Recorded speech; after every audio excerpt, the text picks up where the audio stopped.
Those two pills are what I take for my HIV. They're my HIV medications, and they are taken, I take them every night, and that's it. That's as far as it goes.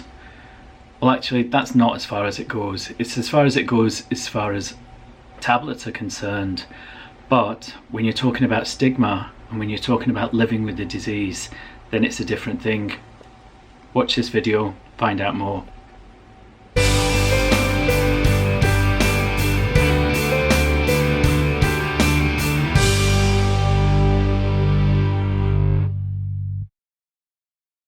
So today I've decided to talk about life with HIV, the day-to-day process and how it is. And you saw at the beginning of the video those were tablets, so that's my regime for pills every day. And without sounding too, blasé about it, they're easy. They are easy. Put them in my mouth, swallow them, and as long as I'm not feeling sick, then they go down and that's it.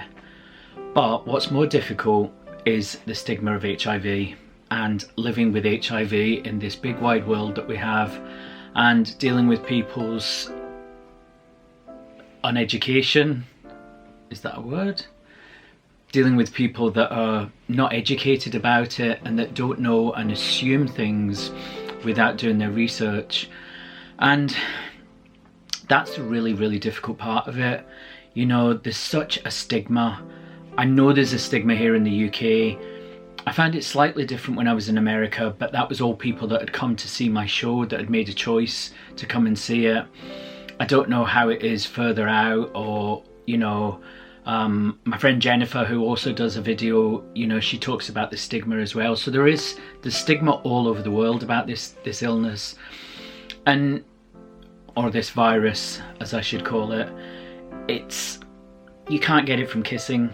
You can't get it from touching, you can't get it from sharing forks, from drinking out of the same glass, from sleeping together. Obviously, sex is something that you have to be brainy with anything, because there's so many other STDs besides HIV.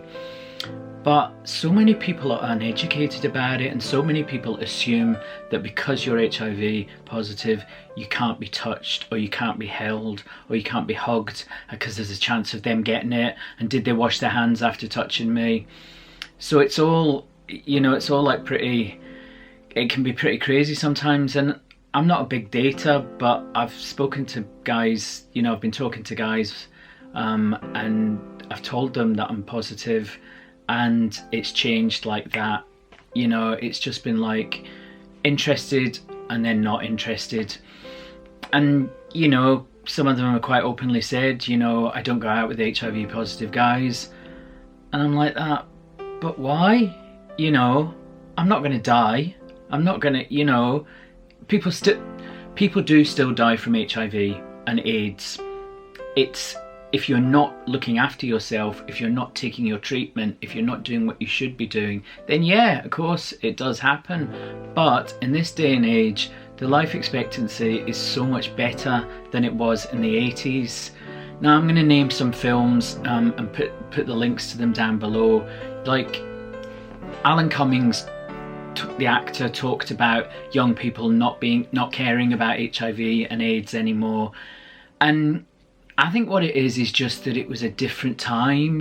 I grew up with that advert about there was a tombstone and it used to fall and it had AIDS written on it, and that's what I grew up with. So I was a child of that era, and that really stayed with me, majorly. I know that I used to think about that all the time. Every time I had sex, I thought about that advert. And although some people said, it was too much, I know me and I know my friends, I know a lot of us remember that, and, it's stuck in our heads. There is now a danger that has become a threat to us all. It is a deadly disease and there is no known cure. The virus can be passed during sexual intercourse with an infected person. Anyone can get it, man or woman. So far, it's been confined to small groups, but it's spreading. So protect yourself. And read this leaflet when it arrives. If you ignore AIDS, it could be the death of you. So don't die of ignorance. These films, you know, if you watch, these are for young people who think that HIV isn't an issue and isn't a problem. Go back and watch films like Long-Term Companion and The Band Played On. You know, watch those kind of films and see that, you know, the days when HIV was and AIDS was a completely different thing, where that tombstone was for you because that's all you could expect. There have been a couple of guys in my life who've just said, it doesn't matter, it's cool, you know, there's no problem with it.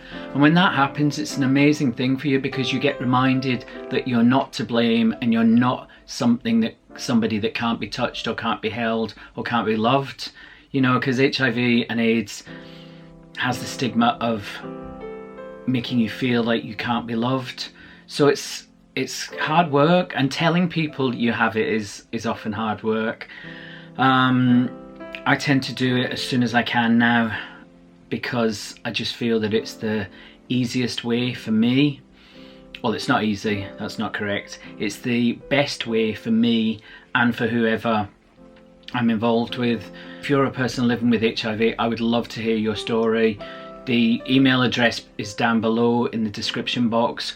Also, if you want to leave comments here about knowing somebody that has HIV or wondering about a question about HIV, please ask me, because the more questions that are asked in the comment section below, the more people are going to be educated about it, because they'll see my answers and they'll see what, you know, all those questions that you're afraid to ask. Don't be afraid to ask me, please don't be afraid to ask, because that's why I'm doing this video, to tell you how it is living with this. Now, obviously you know I have a number of other health complications, and they definitely are the things that cause me a lot of problems. It would be easier to not have HIV on top of that, because the medication is so important for HIV, and there are times when I get very sick with the other problems I have, and it means that I can't take my HIV medication. So my aim is to always make sure that I'm undetectable, and that means that the virus can't be detected in my blood, and that's what I am, and I have stayed at that for the last couple of years. But if you don't take your medication, or if you're messing around and not being careful with things like that, then obviously that changes, and that is when you can pass the virus on. I used to think about being HIV positive every second of every single day, and it was all I thought about.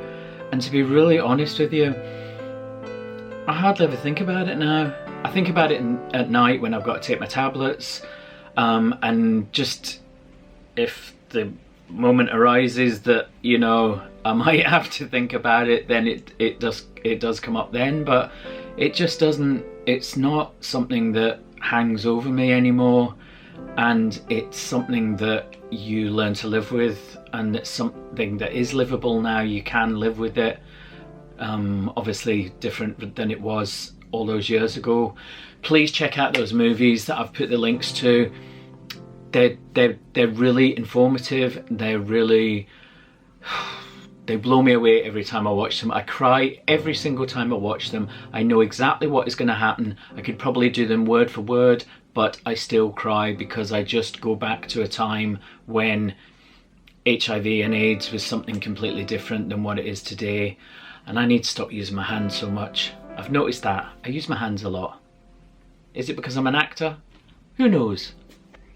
I'll be back to see you in 2 weeks' time. Thank you for all your comments, or your likes, or your shares, or your... what else do you do? You like, comment, share, and subscribe. How could I forget that one?